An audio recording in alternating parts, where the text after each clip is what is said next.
ఏడాదిగా ప్రయత్నించిన సంతానం కలగలేదా? Noah IVF లో ఉచితంగా సంప్రదించండి. మా సైకిల్ గుర్తుకి ఓటు అడగటానికి వచ్చాం. సరేనమ్మా. సురేష్ గారు నమస్కారం అండి. నమస్తే అండి. ఎలా జరుగుతుందండి ప్రచారం? చాలా బాగా జరుగుతుందండి, మీరు చూస్తున్నారు కదా. లాస్ట్ టైం మీరు వేరే పార్టీలో ఉండి ప్రచారం చేశారు, ఇప్పుడు తెలుగుదేశంలో ఉన్నారు. అప్పటికి ఇప్పటికి తేడా ఏం గమనించారు? లాస్ట్ టైం నేను చేసినప్పటికి ఇప్పటికి తేడా ప్రజల్లో అంటారా? ప్రజల్లో మీరు గమనించింది? ప్రజలు అభివృద్ధి కోరుకుంటున్నారండి. అభివృద్ధి, వాళ్ళకి కావాల్సిన మౌలిక వస్తువులు అవన్నీ కూడా ఎక్కడా కూడా గత 5 ఏళ్ళ నుంచి జరగలేదు అనేది బాగా కనిపిస్తుంది.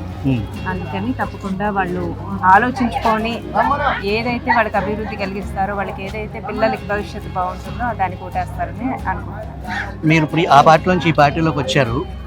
మీరు ఇప్పుడు చూస్తుంటే ఈ ప్రచారం కానీ మీరు అంతకుముందు ఉన్న లాస్ట్ టైం ప్రచారానికి దీనికి ఇంకెక్కువ ఉత్సాహంతో మీరు పనిచేస్తున్నట్టుగా అనిపిస్తుంది. పూర్తిగా మీకు సొంత ఇంటికి వచ్చినట్టుందా? మీరు చూస్తున్నారు కదండి, అందరూ కూడా బాగా రిసీవ్ చేసుకుంటున్నారు. మీరు కృష్ణా జిల్లానేనా లేదంటే వేరే? కృష్ణా జిల్లానేనండి. ఎక్కడ మీ అంటే మీ పుట్టిన? మాది నందిగాం దగ్గర. ఓకే, నందిగాం నియోజకవర్గం. ఓకే. నమస్తే అమ్మా.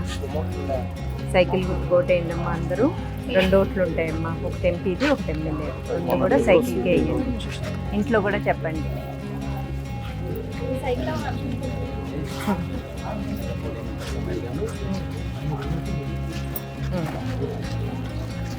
మీ పార్టీ సూపర్ 6 పథకాలు పూర్తిగా గ్రౌండ్ అయినాయి అంటారా? ప్రజలకు బాగా రీచ్ అయినాయా?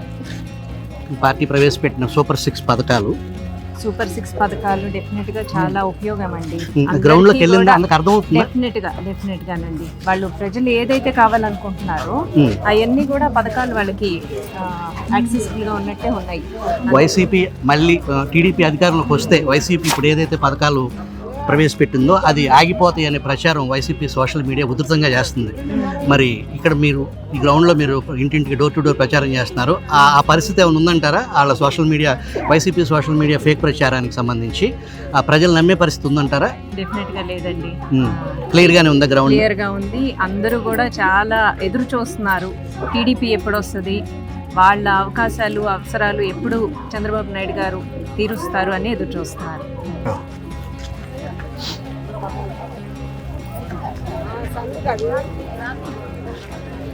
పార్టీ అధినేత చంద్రబాబుని కలిసారా మీరు? ఈ పార్టీ జాయినింగ్ రోజున మన తర్వాత కలిసారా? ఆ రోజే కలిసారు. ఏం మాట్లాడారు? మీరు ఏమైనా మాట్లాడారా? రాష్ట్రం ఎంత వెనకబడింది, మనం అందరం కలిసి రాష్ట్రం ఎంత వెనుకబడింది అనేది డిస్కస్ చేశారు. అందరూ కూడా గెలుపు ఓటముల కంటే కూడా రాష్ట్రాన్ని ముందుకు తీసుకెళ్ళాలి అనేది ఆయన ఉద్దేశం అండి. దానికోసం ఆయన దానికోసమే ఎక్కువ కృషి చేస్తున్నారు.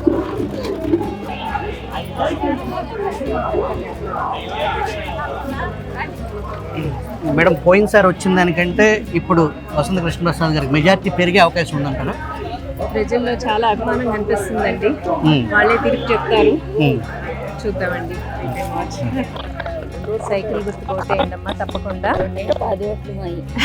ఎమ్మెల్యే గారు చెప్పేది ఒకటి ఎమ్మెల్యేది, 2 కూడా సైకిల్కే వేయండి.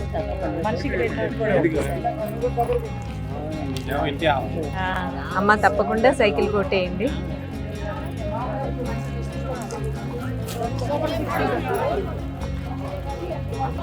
చివరి ప్రశ్న మేడం, మైలవరం నియోజకవర్గ ప్రజలకు శిరీష్ గారు ఇచ్చే సందేశం ఏంటి? నేను లాస్ట్ టైం వచ్చినప్పుడు మేము ఫస్ట్ కంటెస్ట్ చేస్తున్నారండి కృష్ణప్రసాద్ గారు.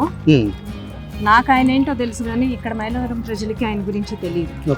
కానీ ఈసారి లాస్ట్ 5 years నుంచి చూస్తున్నారు ఆయన ఎంత అందుబాటులో ఉన్నారు, ఆయన చేసే పనులు కానివ్వండి అన్నీ చూస్తున్నారు. సో ఈసారి వాళ్ళే చూసి ఓట్ వేయాలని కోరుకుంటున్నారు. కేవలం వసంత లెగసీ మైలవరం నియోజకవర్గానికి పరిమితం కాదు. మీ మామగారి కాలం నుంచి అటు నందిగాం కానీ జగపేట నియోజకవర్గం కానీ ప్రభావం ఈసారి ఆ మీ వసంత బ్రాండ్ ఇమేజ్ ఆ తదిమ 2 నియోజకవర్గాల్లో కూడా మీ ప్రభావం ఉంటుందనుకోవచ్చా?